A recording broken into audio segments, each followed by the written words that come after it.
Hi! నమస్తే. Welcome back to my channel. నేను లక్ష్మి. ధనుర్మాసం special video ఈ గోదాదేవి పెయింటింగ్‌నైతే ఆల్రెడీ పోస్ట్ చేశాను.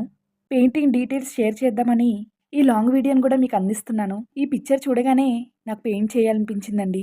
ఇవే కాదు, నేను సైడ్‌లో యూజ్ చేసిన paintings, art and craft decor items స్వయంగా నేను రెడీ చేసుకున్నవే. అవన్నీ కూడా ముందు ముందు వీడియోస్‌లో షేర్ చేసుకుంటాను. కొత్తగా మన ఛానల్ ఎవరైనా చూస్తున్నట్లయితే తప్పకుండా సబ్స్క్రైబ్ చేసుకోండి. సపోర్ట్ చేయండి.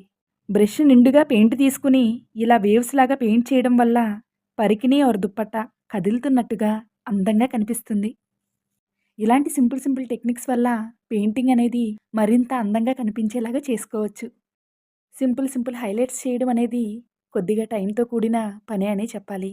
పెయింటింగ్స్ అంటే పిచ్చి పని, టైం వేస్ట్ పని అని కొందరు అనుకుంటూ ఉంటారు. ఒక కళాత్మకతో ఆ కళని గుర్తించిన వాడికి ఆ వేసిన బొమ్మలో ప్రాణం పోసినట్టుగా కనిపిస్తుంది. ఇది నేను వేస్తున్న పెయింటింగ్ గురించి చెప్పడం లేదండి. నా మనస్ఫూర్తిగా కళాకారుల గురించి, కళను ఇంకా బతికిస్తున్న వారి గురించి చెప్తున్నాను. ఇప్పటికీ కళ బతుకుతుంది కాబట్టే శిల్ప కళాకారులకి, శిల్పారామంలో ఉండే పెయింటింగ్స్‌కి విలువ పెరిగిందే గానీ ఏమాత్రం తగ్గలేదు. కాదంటారా?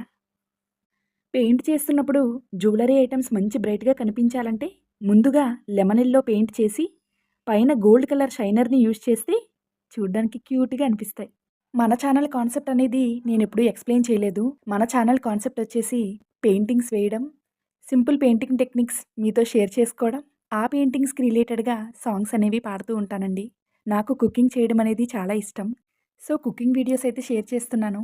అలానే ట్రావెల్ వీడియోస్, టెంపుల్స్ వాటి విశేషాలు గూడా మీకు అందిస్తూ ఉంటాను. తప్పకుండా ఛానల్‌ని సపోర్ట్ చేయాలని, అలానే మీ వాల్యుబుల్ లైక్స్ అండ్ కమెంట్స్‌తో నన్ను ప్రోత్సహించాలని మనస్ఫూర్తిగా కోరుకుంటున్నానండి. Please support me.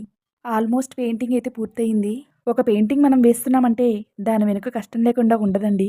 Pencil art నుండి, ఫేస్ కలయికల నుండి, ఆ కాస్ట్యూమ్స్ అందాలు దిద్దే వరకు అంతెందుకు, ఆ పెయింటింగ్ పూర్తయ్యేంత వరకు ఇష్టంతో కూడిన కష్టం ఉంటుందండి. హంగులు దిద్దుకున్న ఆ బొమ్మ పూర్తయ్యాక దాని వైపు చూస్తూ మురిసిపోతూ ఆ చిన్నపాటి ఆనందం కూడా లేకపోతే మనిషి జీవించడం ఎందుకండి? ఈ కష్టం, ఈ కష్టంలో ఉన్న ఆనందం ఒక ఆర్టిస్ట్‌కే తెలుస్తుంది. ఈ వర్ణించలేని భావన ఆ కళాకారులకే సొంతం. అంత పెద్ద ఆర్టిస్ట్‌ని కాకపోయినా ఏదోలెండి. నా గోదాదేవి పెయింటింగ్ మీకు నచ్చింది కదూ! కళల్ని గౌరవించే ప్రతి ఒక్కరికి నా ఛానల్ అంకితం. Thanks for watching.